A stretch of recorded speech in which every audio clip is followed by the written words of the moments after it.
So I'm gonna bury you right here. But you'll be dead before Stevie pulls your teeth. Accurate. He says, all right, take his teeth out. Back in those days, they didn't have DNA.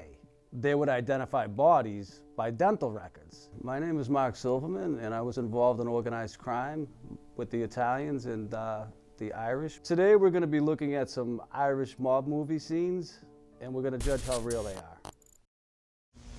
What do you get, your period?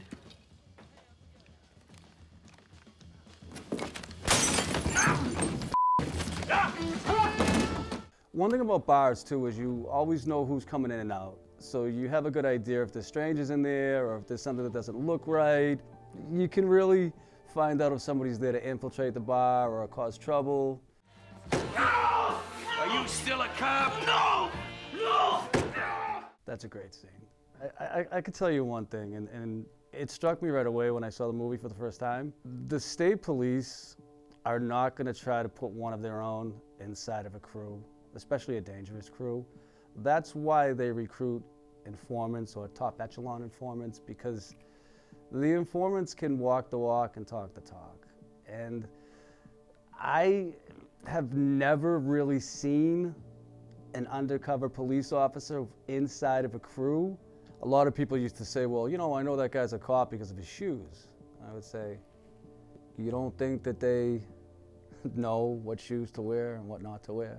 You know, yeah, always looking over your shoulder for that, you know. I saw a cop when I came in here, when I was pulling into the parking lot. I didn't miss that, but these days I don't have to worry about it. So guys on the street like me that are looking at it saying, wow, that's pretty good. School's out. Thank you, Frank.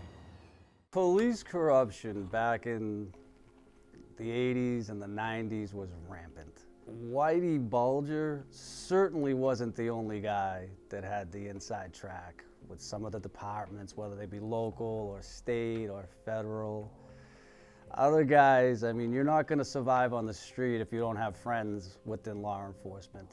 And back then, you know, police didn't really make as much money as they did today, and they were much more easily corrupted. As we moved on to the 2000s, I think that they got a little more stringent. You know, they wanted to eradicate organized crime. They wanted to just put that final nail in the coffin, which they claim to have done several times. We're not even supposed to be doing this this close to Worcester.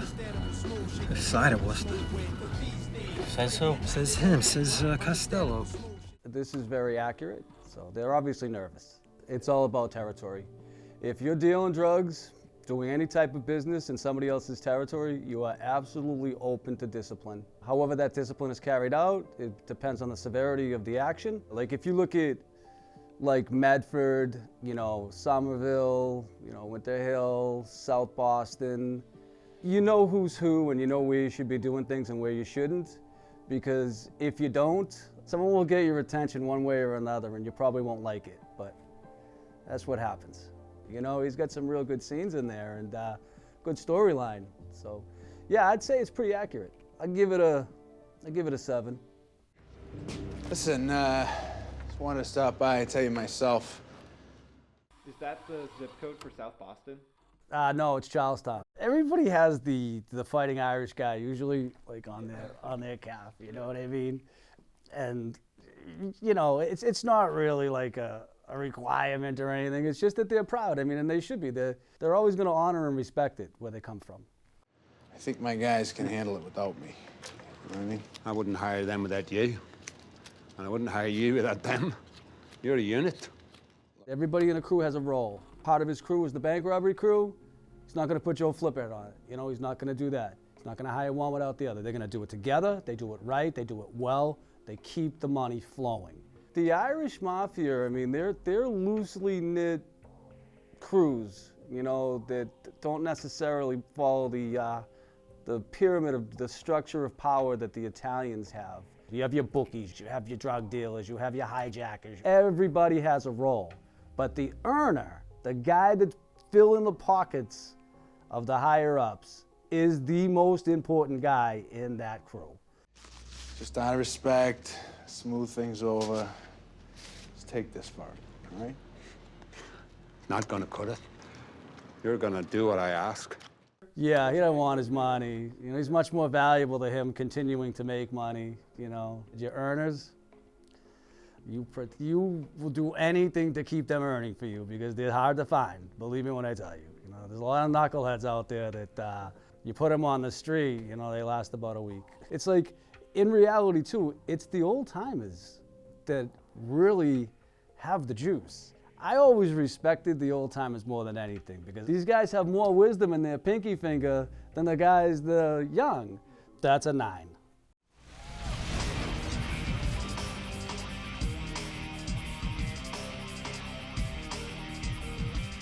I think that's probably why I haven't seen this movie because that seems kind of crazy, kind of elaborate to do a hit. I didn't know that mob hitmen were acrobats and stuntmen. It just seems like a lot of unnecessary work to get your message across. Our feet may swiftly carry out thy command, so we shall flow a river forth to thee, and teeming with souls shall it ever be.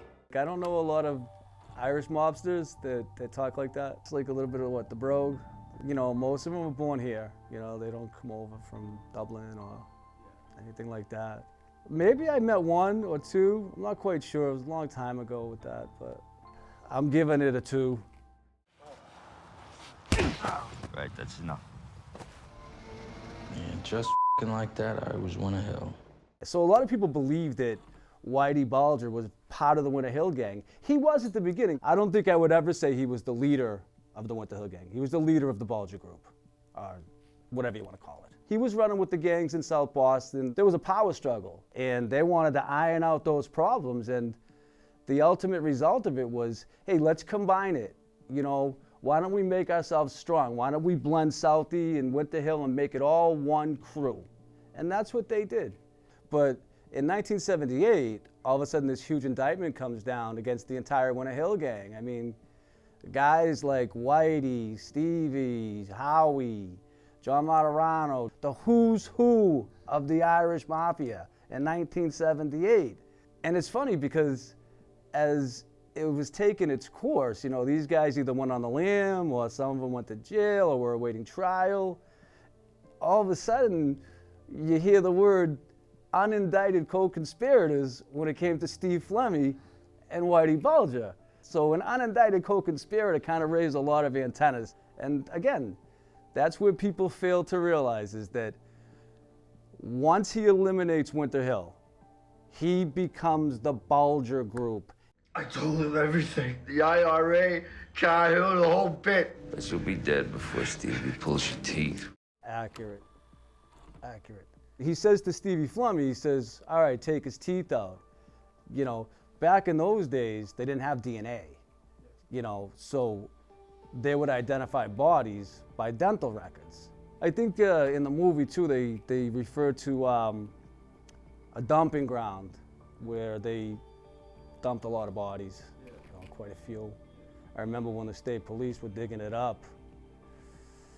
It was bad, really bad. I thought Depp was great. Everything down from the, you know, to the walk, to the eyes. You know, Whitey had these eyes that were like grayish blue with like no emotion behind them. And I think you'll see a lot of times in this movie when they show the eyes, like they'll focus specifically on the eyes. They looked pretty good. I'm giving this one an 8. I thought this one was gritty, it was raw, it was pretty accurate. Ever since you come in the restaurant, you can't stop yakking. It's Smoochy this, Smoochy that. I always wore the scally cap, and I was kind of a tracksuit type of guy. Yeah, a lot of Irish guys wear them. It's not a requirement, you know. You know, I just like them. You're a good boy, Mopes. Don't think we don't remember favors. You're welcome at our place anytime. Come on, boys. The Irish will work with anybody that's making money, that's willing to work with them. I mean, there was like a big ethnic stew of people. You know, you didn't have to be a certain, you know, religion or, like I said, ethnicity. There was Italians, there was Polish, there was Jewish. If you have talent, you can earn. They don't really care what your last name is or what your religion is. You know, it's about money. You make the money.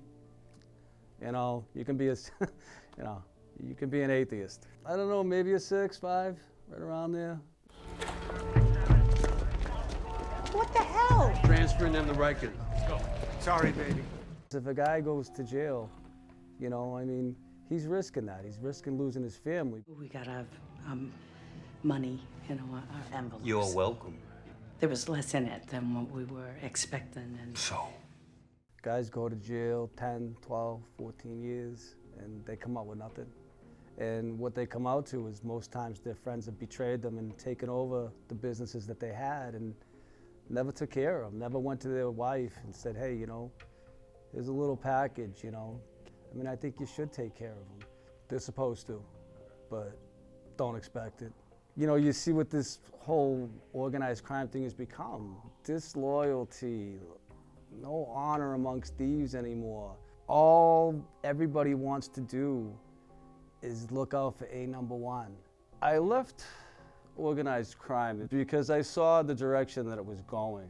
I saw guys that lost their families and were betrayed by their best friends, and it was just too much. And I realized that I made the wrong decisions in my life. How much were you expecting from me? Payments are down. well, the collections are down. Who's not paying? Collections are always down, you know. I mean, most mob guys are great actors, and their best performances are when they're crying poor mouth. We know you did a score for $80,000, but you have no money. You know, you can't even buy a cup of coffee. Come on. In that scene where she was asking for the money, you know, he's got the money, believe me, but not giving it to her. You know, something maybe about a 5. Yeah, here's a few bucks for you. You're lucky you're getting that. Now, don't sit down here. Get over there. Now, come on, sit down. Man, I'm with you. Hey, can you get him a drink? You need to talk. I think it's a great scene. I really do. I mean, they're just hanging out, having a few beers. It seemed like there were other patrons in the place. You know, if you're in a mob bar or a social club or whatever, sometimes they'll just come over to the table and just whisper something in your ear or just say, you know, come to the back room in 10 minutes, I gotta talk to you. You two are out there on your own and we don't see a dime? We've been running around like a couple of errand boys for you for 15 years, and what do we have to show for it? Nothing. I like the way that the boss let them know that, you know, look, you guys got to kick up. And these guys are saying, they're standing their ground saying, look, we do the scores, man. You know, I got kids to feed. You know, what are we, errand boys? And obviously, if they've been doing it 15 years, they're far from errand boys. Never tell how much money you made on a score, because believe me, people will chase you down. Like, I remember I specifically did one that was really, really big, and it was a windfall. And I had people coming from every direction. As soon as someone hears you did a big score in town, they got their hand out. Most guys live score to score. You know, if you hit a score, you know, you want to take a little time off. You know, you got it, you got the money. We're not setting up IRAs. We're not diversifying our stock portfolios. We're not thinking about, we're thinking about today. We're thinking about spending that money because we know that once we run out, just go out and do another one. You know, it's not a long-term business that you know, you can retire from. You know, that's why you see guys out there that are 75, 80 years old that are still hustling. I'm gonna go probably 8.5. I really like this. Thanks for watching, and if you enjoyed the video, click the link above.